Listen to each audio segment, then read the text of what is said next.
11 ILH championships and 8 state titles, all in Division II.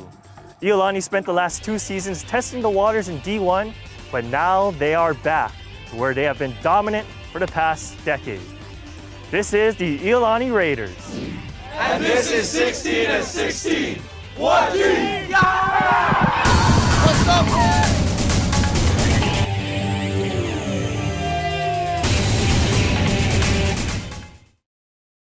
The Raiders hadn't won a single game in ILH Division I play the last 2 seasons. With the introduction of the 3-tier tournament last year, Iolani flourished in the D1 bracket and almost came away with the title.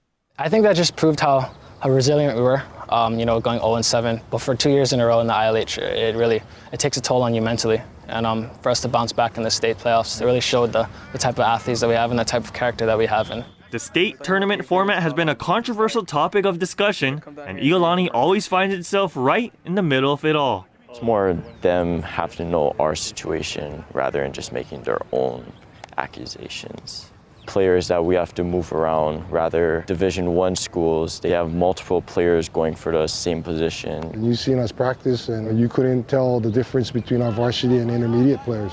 We have about 7, 8 total linemen. That's no lie, that's reality. And so people ask, well, you guys going down? Yeah, we're going to play in the Division II level in ILH, Despite question marks on the O-line, the offense returns last year's state receiving yards leader and All-Hawaii first-team receiver Justin Genovia. Also, first-team ILH senior quarterback Ty John Mizutani. Here's some of the games we installed too much plays, and during the game our minds were all over the place. So I think right now coach is just trying to focus on the basics, and we'll see where that takes us.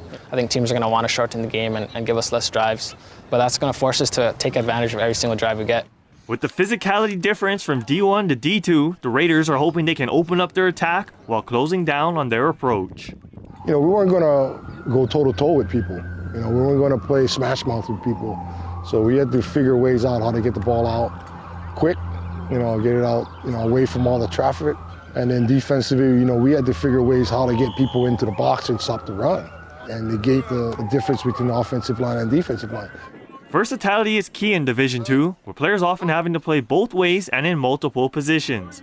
Senior Jake Angelo was an ILH honorable mention DB last year, but with Iolani's size and numbers issue, he'll have to move down to defensive line. Some of the safeties have to learn how to play like dime backer and all that.